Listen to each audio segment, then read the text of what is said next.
Hi friends, welcome to my channel. എനിക്ക് പറയാനുണ്ട്. ഇന്ന് നമ്മൾ ഇംഗ്ലീഷാണ് എടുക്കുന്നത്. ഇംഗ്ലീഷിൽ കൺഫ്യൂസിങ് വേർഡ്സ് ആണ് നോക്കുന്നത്.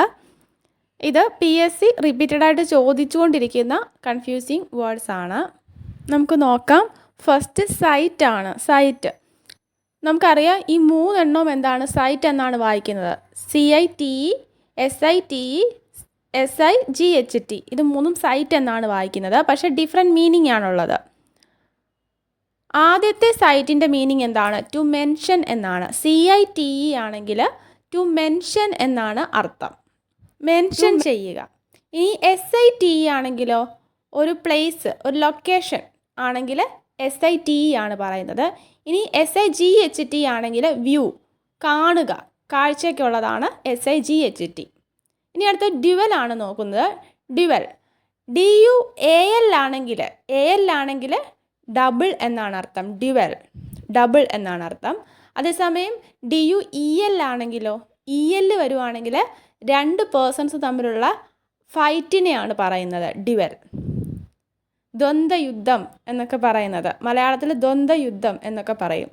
അപ്പം DUEL ആണെങ്കിൽ ഫൈറ്റ് ബിറ്റ്വീൻ ടു പേഴ്സൺസ് ആണ്. EL ആണെങ്കിൽ. AL ആണെങ്കിൽ ഡബിൾ എന്ന മീനിങ്ങുമാണ് വരുന്നത്. അടുത്തത് ജുഡീഷ്യസ് ആണ്. ജുഡീഷ്യസ് എന്ന് വെച്ചാൽ വൈസ് എന്നാണ് അർത്ഥം. അതേസമയം ജുഡീഷ്യൽ എന്നാലോ? ജുഡീഷ്യൽ എന്നാൽ ലീഗൽ എന്നാണ്, നിയമപരമായിട്ടുള്ള എന്നാണ് അർത്ഥം. അപ്പോൾ ജുഡീഷ്യസ് എന്നാൽ വൈസ്, വിവേകപൂർവമായിട്ട് തീരുമാനങ്ങൾ എടുക്കുന്നത്, ബുദ്ധിപൂർവമായിട്ട് എടുക്കുന്നതിന് ജുഡീഷ്യസ് എന്നാണ് പറയുന്നത്. അതേസമയം ജുഡീഷ്യൽ ആണെങ്കിൽ ലീഗൽ, നിയമപരമായിട്ടുള്ളത് എന്നുള്ളതിന് ജുഡീഷ്യൽ എന്നാണ് പറയുന്നത്. അടുത്തത് ഫോർത്ത്. രണ്ടും ഫോർത്ത് എന്നാണ് വായിക്കുന്നത്. FORTH, യു ഇല്ല, RTH ആണെങ്കിൽ എന്താണ്? ഫോർവേഡ് എന്നാണ്, മുന്നോട്ട് എന്നുള്ള അർത്ഥമാണ്. അതേസമയം FOURTH ആണെങ്കിൽ നമ്പർ 4 ഇൻ എ സീരീസ്. എന്താണ്? നമ്പർ 4നെയാണ് ഫോർത്ത് എന്ന് പറയുന്നത്. അപ്പോൾ FORTH ആണെങ്കിൽ ഫോർവേഡ് എന്ന് വെച്ചാൽ എന്താണ്? മുന്നോട്ട് എന്നുള്ള അർത്ഥം. മറ്റേ ഫോർത്ത് ആണെങ്കിൽ നമ്മൾ പറയുന്നത് 4 എന്നുള്ള അർത്ഥമാണ്. ഇനി മെറ്റൽ. രണ്ടും മെറ്റൽ എന്നാണ് വായിക്കുന്നത്. METAL മെറ്റലാണ്, METTLEയും മെറ്റലാണ്. ഇനി METAL മെറ്റൽ നമുക്കറിയാം, അയൺ പോലുള്ള മെറ്റലുകൾ. ഇനി METTLE ആണെങ്കിലോ അതിന് കറേജ് അല്ലെങ്കിൽ സ്പിരിറ്റ് എന്നൊക്കെ അർത്ഥം വരും. കറേജ് അല്ലെങ്കിൽ സ്പിരിറ്റ് എന്നൊക്കെയുള്ള അർത്ഥമാണ് മെറ്റലിന് വരുന്നത്. METTLE മെറ്റലിന് വരുന്നത്. അടുത്തത് ഈ മൂന്നെണ്ണം മീറ്റ് എന്നാണ് വായിക്കുന്നത്. MEAT മീറ്റ് ആണെങ്കിൽ ആനിമൽ ഫ്ലഷ് ആണ്, ഇറച്ചി. ഇനി MEET ആണെങ്കിലോ to come into the presence of someone, ആരെങ്കിലും കണ്ടുമുട്ടുന്നതിനാണ് മീറ്റ് എന്ന് പറയുന്നത്.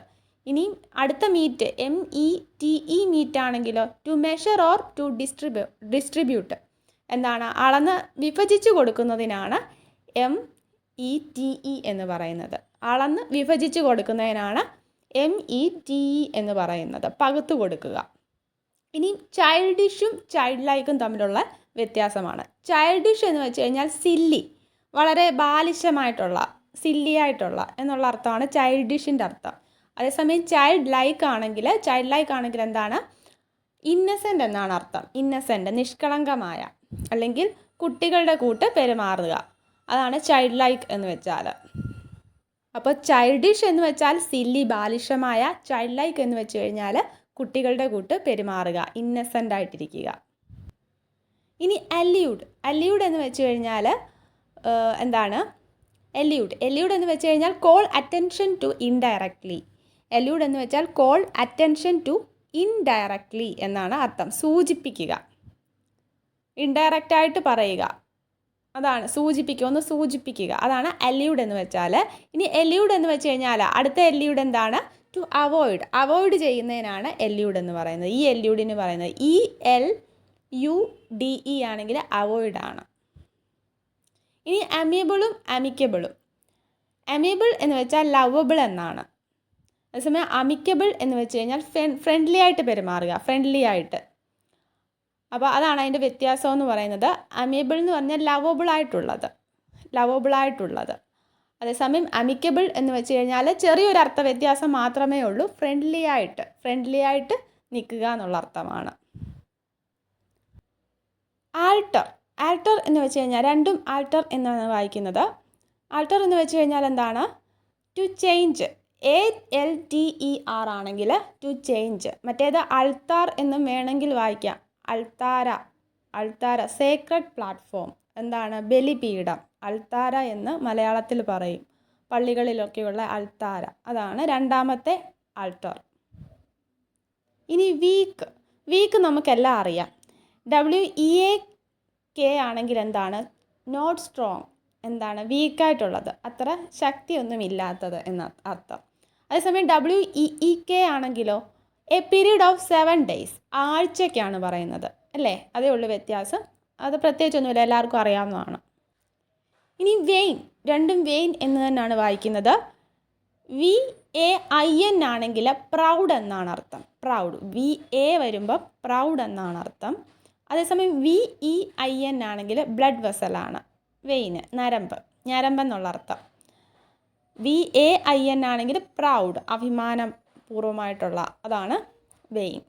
VAIN vein.